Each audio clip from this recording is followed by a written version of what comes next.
Welcome back. Sorry for the wait. How are things? Anything changed since then? Since then? When was that exactly? There was something about the brazen way he talked that rubbed me the wrong way. The last time I spoke with Oishi-san was 2 days ago. The day I stayed home from school, I met Oishi-san on the way back from the hospital, and we headed into town for lunch and had a talk.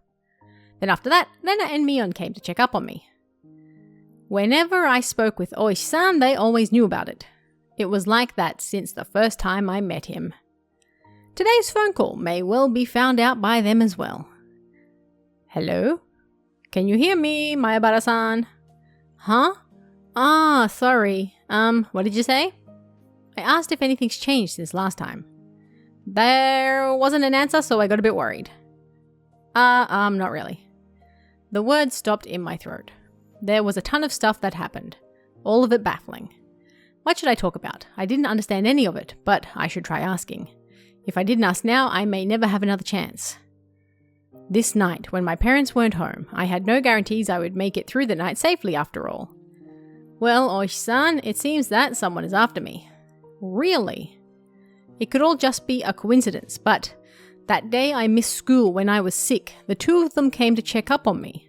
Which two? Rena and Mion. They started asking about how I had lunch with you.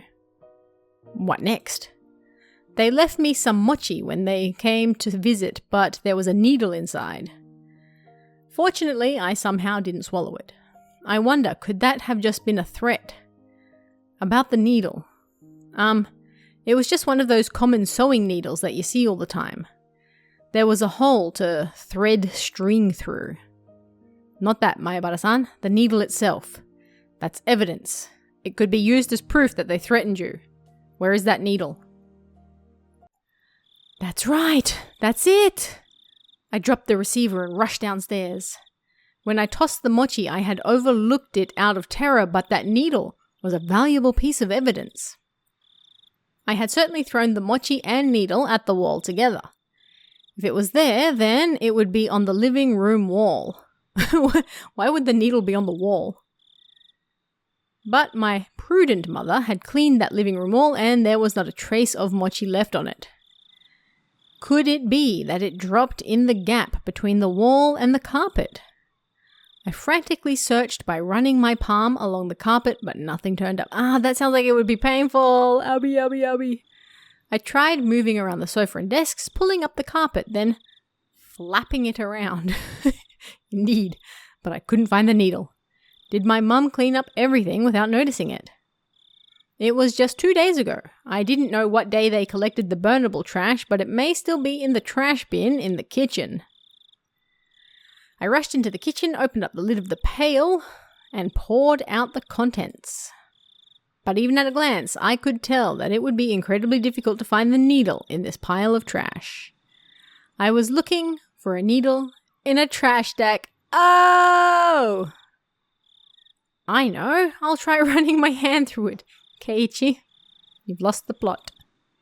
It was a bit gross, but I was looking for a needle. If I felt a small prick, I'd be able to find it. It was a pretty tactless method, but it was the quickest.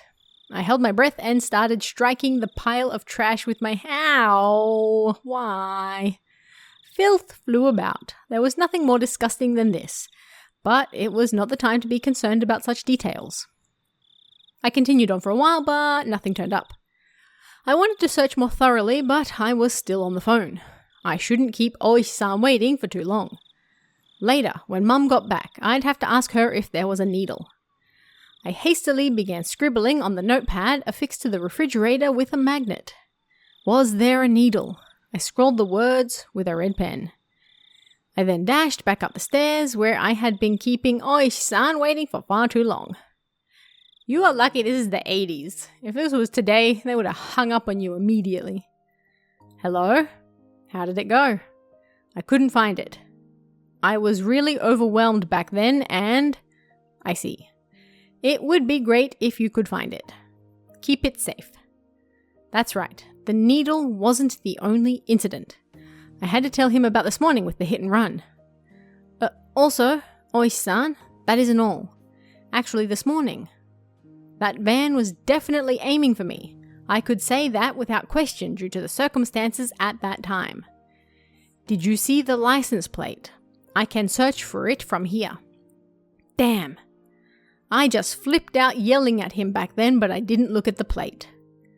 What failures on my part with the needle and the plate number.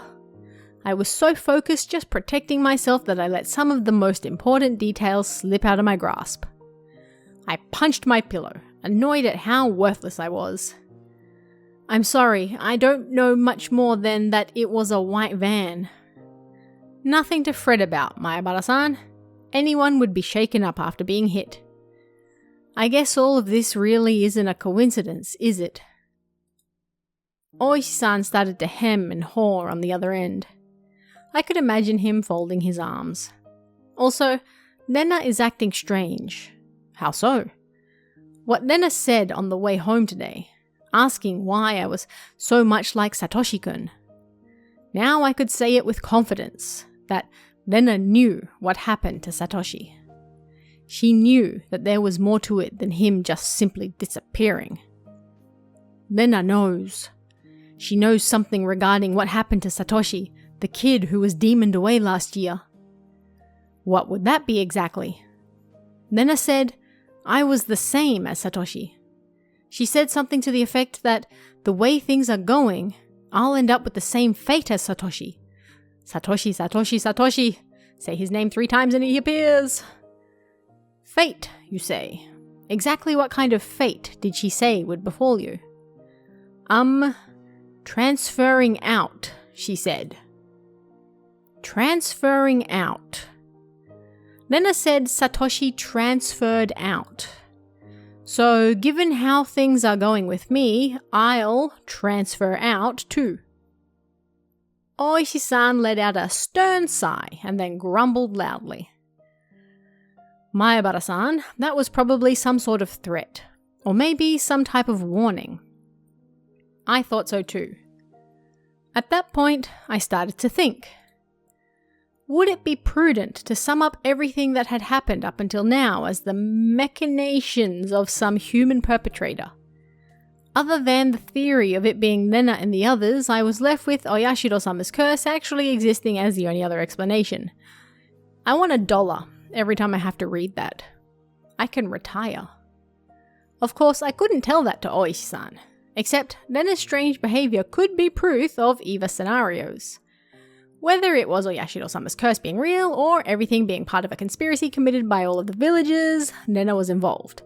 Rena had to know something. Rena was suspicious. Rena. What exactly was Rena? I couldn't help but think she was somehow involved with the prior string of mysterious deaths. I seem to recall that Oishi-san had admitted that he had dug into Rena's past a little. He was probably just downplaying it when he said a little, meaning he had actually dug pretty deep, most likely. I wanted to hear about Rena. I wanted to know what happened at her previous school, among other things that were still unknown to me. If Rena was somebody I should suspect. No, not that. I wanted to know the truth. Tonight, I was alone in this huge house. Even though I said I couldn't count on them, I had lost the security I felt I had just by my parents being around. It wasn't like this house was some sort of fortress or castle. If a malicious person decided to use brute force, they'd easily gain entry. There were no other residents close to the Mayabara residence. No one would be able to hear anything, no matter how loud it was. In space, no one can hear you scream. I had never felt as much resentment towards my father's artistic temperament and the fact that he had this house built in such a remote location as I did right now. Oh, it's the dream. I wondered if I would still be here by tomorrow morning, so I had to ask, right now, because I had no idea when the next chance would come. Keiichi, someone's at the door. Oishi-san, I have something I wanted to ask about. Please don't keep anything from me, sure ask away. Even though he was so far away on the other end of the line, this was the most reliable he had ever felt. What? I wanted to ask about Rena, about what happened at her previous school. Actually, regarding Rena's... Get the door. I noticed a sound that had been going on for a while. Since I was so focused on the call, I hadn't paid attention to it at first, but I finally realized it was the doorbell. The time was 7 o'clock. It was past the time the postman would be making a delivery and past any sensible time for a neighbor to be visiting. Really? 7 o'clock? It's a bit early, Keiichi. I considered just acting like nobody was home, but that wouldn't be good. That would ruin all the work I put in making it look like my parents were home. I need to answer the door. Hello? Mayabara-san. Oh, sorry, someone seems to be at the door. I'm going to see who it is. A guest? I see, my apologies. Should we end this phone call now? That would be a problem. No, I'll be back in a second. Do you mind if I just leave the phone on? It's fine, I don't mind. I dropped the handset on my bed and dashed down to the door. I needed to make up a good excuse to get them to leave. I had a hunch it was the lady who called right before Oishi-san did. In which case, it would be one of the neighbors who's friends with my mum. I'll just say mum isn't feeling well and went to bed early. That would be the easiest option. It'd be hard for her to ask me to wake my mum up if she's not feeling well. The bell continued to ring at regular intervals. If someone didn't answer after you rang the bell so much, you'd normally give up and go home, wouldn't you? Without removing the chain, I opened the door slightly and peered out at the visitor. A chill ran down my spine. I knew it. Somewhere deep inside, I had prepared for this moment. I tried to escape by imagining it was the easiest person to deal with, one of my mom's friends. But... Good evening. Rena. There shouldn't be any reason for Rena to come over at this hour. The timing also made me feel uneasy, because it was just as I was about to ask Oishi-san about Rena. I wish I could have chalked this up to mere coincidence. But those unsettling words from Mion several days ago echoed back to me. There's nothing this old man doesn't know. Are you alone, Rena? Yeah. It seems that Mion wasn't with her. The mixing of tenses in the same sentence always bothers me. But that didn't change the situation at all. Why did you come here? Hey, Keiichi-kun, I'd like you to open the door so we can talk. Can I come inside, I wonder? Absolutely not. It was true that speaking through a chain door wasn't the right way to talk to a classmate. Watch me. But at my house, the chain has to be on at night. Don't worry about it. Then it can't be helped, I guess. Rena pouted rather sadly. But she kept smiling at least, and her effort to keep that smile up was quite pitiful. Even though she was tugging at my heartstrings, I didn't lower my guard. As long as I stayed like this, even if it made my heart ache, my life wasn't in danger. What I really feared, more than the possibility that hoodlums will assault me if I remove the chain, was trusting Rena enough to remove the chain and having my friendship betrayed. As long as the chain wasn't unlatched, even if it made my heart ache, he's repeating again, I wouldn't have to deal with being betrayed by Rena. Since it didn't seem like I'd removed the chain from her silent urging, she appeared to give up on trying to get into the entranceway. Have you eaten yet, Keiichi-kun? No, I haven't. Since my mom wasn't there, dinner wouldn't be ready no matter how long I waited. I laid down when I got home, was woken up by the phone, and didn't have a chance to eat since I used up all that time talking. I was going to have cup noodles in any case. I could just eat one whenever I wanted to. No, not yet. What about it? Hehehehe, then good. Look here. I brought a bunch of dishes. Then I held out a stack of boxes wrapped in a cloth. If I could use your kitchen, I can heat up the miso soup and other stuff. It's fine, you don't need to do that. But there's a lot of tofu and vegetables in it. Does Keiichi-kun not like that type of stuff? I wonder. There's no way I wouldn't like that. I love miso soup with lots of ingredients. White radish, carrots, burdock root and potatoes, dense and fibrous root vegetables. Yeah, that miso soup looks incredible. I also bought rice, so if you microwave it, you can eat it really quickly. Without a doubt, rice needs miso soup. Stuffing rice down your gullet, sipping miso soup in between ravenous bites. Oh yes, how wonderful it is to be born Japanese. Indeed. Also, I made some more pickles. I made sansai pickles this time. Before I had moved here to Hinamizawa, I scoffed at the mountain vegetables called sansai. But I was captivated by their charm the first time I tried them. Such a deep yet light flavor. The vegetables from the supermarket were tasteless and bland compared to these. If you had to describe them, then they were the vegetables for the uninitiated. To become an expert such as myself, you first had to partake of sansai. It was common knowledge around here that the Ryugu's family traditional pickles were wonderfully delicious. No matter what kind of pickles they were, they'd go so well with that fluffy white rice. And also, but wait, there's more. So delicious. It just seems so delicious. Farewell to my unhealthy self who said he'd make do with cup noodles. Rena appeared to be in good spirits and she was offering such a delicious sounding dinner. The stress evaporated from my gut and hunger reared its voracious head. At the same time, my wariness of Rena suddenly dwindled. Rena did say she was alone. It shouldn't be a problem letting her inside. Though the possibility that it was laced with poison still hadn't been ruled out. Yes. At that moment, a cold chill ran down my spine once again. I couldn't understand why such a sensation had occurred just then, but the voice inside me was sounding the alarm. This happy Rena, speaking of this charming dinner, was dependent on one premise.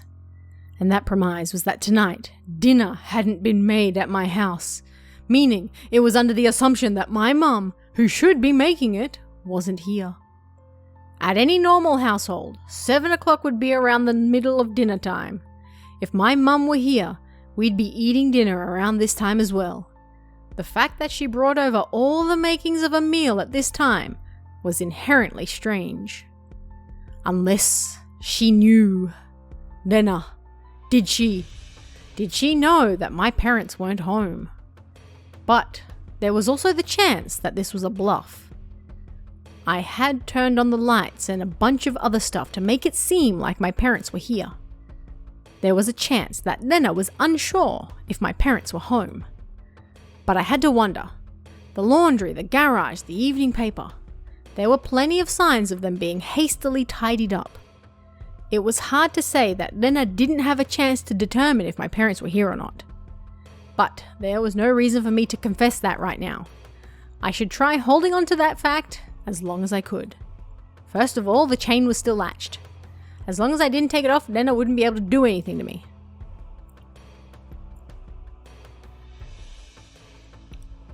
I'm quite grateful, but dinner will be ready pretty soon. Huh? Is that so? Is that so? I know you went through all the effort and everything, but well... Unable to think of a good way to refuse, my words trailed off weakly. But some of this could work as side dishes, I think. I'm sorry, we have more than enough already. My mum always makes quite a few sides, so... Huh? You have side dishes? With a smile that bordered on a cringe, I dodged her questions apologetically. What does that even mean? But the feeling I tried to ignore began creeping up my back again. I spoke as if my mum was setting down dinner right now, but it didn't mesh well with what Rena was saying. Rena was talking as if she was aware of some obvious fact.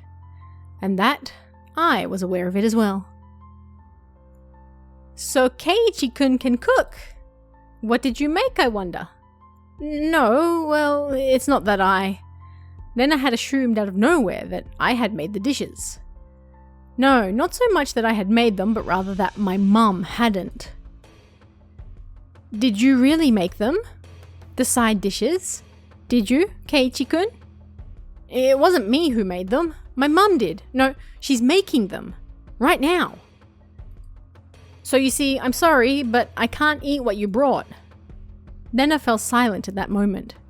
At that moment, I felt that the light had suddenly disappeared from her eyes. How about I try guessing what Keiichi-kun's dinner will be? It doesn't matter what I'm going to eat. Let's see. The conversation might appear natural at first glance. No, that's really not a natural conversation, but Rena was firmly in control. It felt like I was being interrogated. Your dinner. I wonder, is it something that can be made with just hot water? Hey, stop with the insults. I can't believe you'd belittle my mum's extravagant dinner like that. Tickets sold out, full capacity already. It's that amazing. I tried my best to put on a strong front, but I couldn't grit my teeth quite right. So instead, I looked like someone who was borderline hysterical. But Rena showed no reaction whatsoever, even to that silliness. Keiichi-kun, did your mother really leave you dinner? No, you see, she didn't leave me dinner. She's making it right now. It's almost time for dinner. Rena had taken that assertion of mine that my mother was home and making dinner right now and was completely ignoring it. I could tell that the more I panicked, the colder Rena became. Hey Keiichi-kun. At that moment, an uncomfortable chill crept in from the gap in the doorway. Is your mum home, I wonder? I couldn't keep up this charade anymore. Rena, she knew full well that my parents weren't home. But I'd come too far to admit that now. Anyway, my parents were here and we'd be having dinner soon. That was the situation I had concocted. So I answered. I told her she was here. She's here, of course. I could feel the humidity drying out from the surrounding air. That's not how that works, Keiichi. Then his eyes were becoming even more frigid, piercing me with their... What?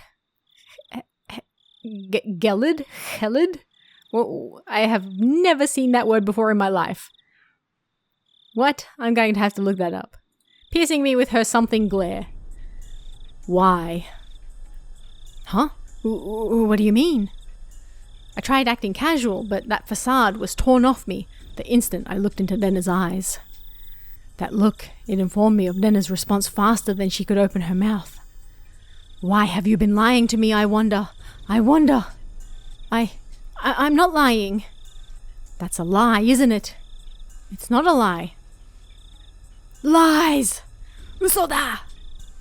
Rena's outburst sent a jolt surging through my body. Rena and I were still separated by what few inches that slightly ajar but still chained door could afford. But despite that, I was still being cornered. My house, which I'd considered a safe haven until now, had become more like a dark alleyway where no one could save me. Shall I guess your dinner, Keiichi-kun? Let's see. I knew now that Rena had already known that my parents would not be here tonight. But it was still so strange that it had come to this. Even if she somehow knew that my parents weren't home, there was no way she should be able to guess what I'd be eating tonight. But Rena said she'd guess. How could she guess it? How could she know? It was instant. Cup noodles. That's right, isn't it? That I was going to eat. Wait, the cooking repertoire of a man who can't do housework is probably nothing but cup noodles after all. Looking at this statistically, it was the most probable answer. That didn't mean she was guessing. I don't think you'll be full with just noodles. I think having rice and stuff will definitely hit the spot. Calm down, Keiichi Mayabara. This was just coincidence. Rena was just reading certain tells of mine. So the fact that she was inferring what I was thinking alarmed me. But it wasn't as if she was actually reading my mind. If it was being read, then she was a demon. No, not a demon. Things like that. They couldn't possibly exist. Do you like them? Do you mean noodles? No. Nanny. Rena indicated that the point my answer was addressing was wrong. Her rebuttal was so short that I momentarily didn't understand the words Rena had spoken. Sorry, Rena. What did you say just now? Huh? About what? Just now, you asked me if there was something that I liked, didn't you? It wasn't long before I regretted how carelessly I'd pushed forward with that question. It was such a simple answer. That was why I wasn't able to comprehend it. Uh-oh. Pork bone and ginger flavor. I wondered how I appeared in the moments my mind went completely blank until the moment I was able to recover. As my field of view began to distort, slowly swirling in a counterclockwise direction, I lost all sense of balance. Why do you know that? I didn't even deny it. That was the type of frenzied state I was in. How could Rena know even this? Not even caring as I mashed my head against the door, I fixated my gaze on Rena. But she didn't even flinch when she saw me do that. I certainly did buy them. I bought a bunch at once. I bought a whole case. How could you know that? Why, I wonder. Quite strange, isn't it? Isn't it? How could you dodge the question at a time like this? The chain and the door suddenly were no longer protecting me. How do you know? Why do you know? Answer me. You bought them at 7th Mart, didn't you? A shiver ran up my spine. I tried covering it up with an angry facade. Like I said, why do you know that? I was behind you, following you the whole time. That's not creepy. What are you saying? I couldn't understand why she was saying she'd been following me all this time. That's because Rena was right behind Keiichi-kun's back the whole time. Ha ha ha ha ha ha ha. Like that night? That night I was absorbed in my phone conversation with Oishi-san. I didn't even sense her being there, standing behind the door, behind me, standing there, just like that. When Keiichi was picking out the noodles, I was watching the entire time. You picked out so many different flavors, didn't you? Then your mum got angry. If you were going to pick the expensive ones, then you should just pick one type, she said. Then Keiichi-kun picked out that big box of pork bone and ginger flavor that he loves so much, didn't he? I like it too. Pork bone noodles. But I can never eat a whole big bowl myself. My brain was paralyzed, dulling my senses. It might have been a defense mechanism to diminish the fear I was feeling to non-traumatizing levels. With the fear being diminished, the fog enveloping my mind was cleared away. Then I could understand what Rena was saying and started to put meaning behind her words. Even so, my fear hadn't subsided completely. It was like I was standing at the edge of a cliff, eyes closed, so I didn't have to look down. Didn't actually solve any of the basic problems. I slowly took a step backwards, and as I withdrew, Rena advanced. So, Keiichi-kun, can you open this? We can eat dinner together. I'm sure it's going to be delicious, so okay? Rena's pale, slender fingers squirmed through the crack in the door one at a time, as if they had a mind of their own, rattling the chain. If she had unlatched the chain from the door, a feeling of terror would have exploded within me. But Rena didn't do that. She was simply imploring me to remove the chain. She was doing her hardest to light the fuse to the powder keg in my heart, trying again and again. Clatter, clatter. But it doesn't light. It doesn't light. Open up, Keiichi-kun? Please go away. I beg you, please go away. How can you say something so mean, I wonder? Please go away. Go away. Go away. The powder keg inside me finally went off. No smouldering. It just exploded. I tackled the door. The force through the door had knocked Rena momentarily off balance. I couldn't hesitate here. I grabbed onto the doorknob with both hands, planted my feet firmly, and pulled with all my might. But that slamming sound I so desired didn't happen. I could feel a tiny, disturbing bit of resistance keeping the door from closing. And the source of that was Rena's fingers. Each of those fingers wriggling, squirming around like the tendrils of a carnivorous plant through the crack in the doorway. It hurts! It hurts, Keiichi-kun! It hurts! It wasn't a harsh shriek, but more of a yelp she was trying to keep back. Go away, go away, go away! I kept on pulling on the door with all my might. I didn't even realize that if I didn't loosen my pull on the door, at least momentarily, then I wouldn't be able to pull her fingers out, and that was why the door wasn't closing. "It really hurts, Keiichi-kun. I'm sorry if I was messing around too much." Oh.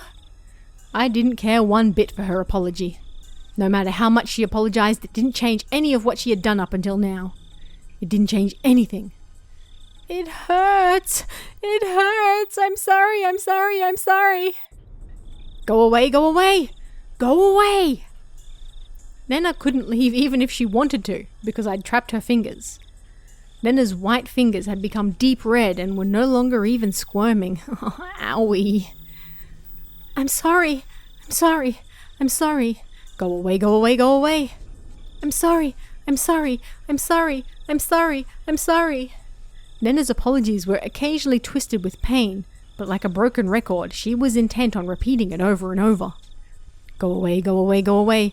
Stop it, stop it, stop it, stop it." I pulled on the door even harder. Finally, Nena's fingers were somehow able to slip out from their imprisonment in the doorway. The moment that happened, the door closed soundly, but I could hear the thud of Nena falling on her butt on the other side. I locked the door immediately. It made a loud clunk, voicing my rejection to Nena. "I'm sorry, I'm sorry, I'm sorry, I'm sorry. Keiichi-kun, I'm sorry. Open up, Keiichi-kun." Nena leaned against the door, apologizing profusely and nothing else. After confirming that I was sufficiently sealed off from her, I trudged away from the entryway. On the other side, I could still hear Nena echoing her apology. "I'm sorry, I'm sorry." Those pitiful words. They would be forever seeking my forgiveness. I didn't feel bad about this at all. But that wasn't out of any sort of malice. I felt a sort of hazy sense of relief that I was able to escape from Nena. Before, Mion had threatened me at this doorway, saying there was nothing she didn't know. And just now, at the same place, Nena had told me the same thing. My feeble attempts to disguise the fact my parents weren't home had served no purpose from the start. I should have just pretended to be out, and not even opened the door. My meager plans hadn't helped at all. In Hinamizawa, it was impossible to outwit them. Even though I was on the other side of the door, I wanted to get as far away from Nena as possible. 1 step, 2 steps. With each one, her snivelling apologies became more distant. I sprinted up the stairs and dove into my room. As you would expect, I was finally no longer able to hear Nena repeating her endless apology. Alright, actually we're going to end this episode here. Well, a lot certainly happened in this one finally. It was always one of my favourite moments from the anime. I do enjoy how they highlighted those bits where Nena lies. Lies? Screams. Lies is what she yelled. Anyway, I hope you guys enjoyed this episode. Finally, we moved along. And I will see you in the next one. See ya.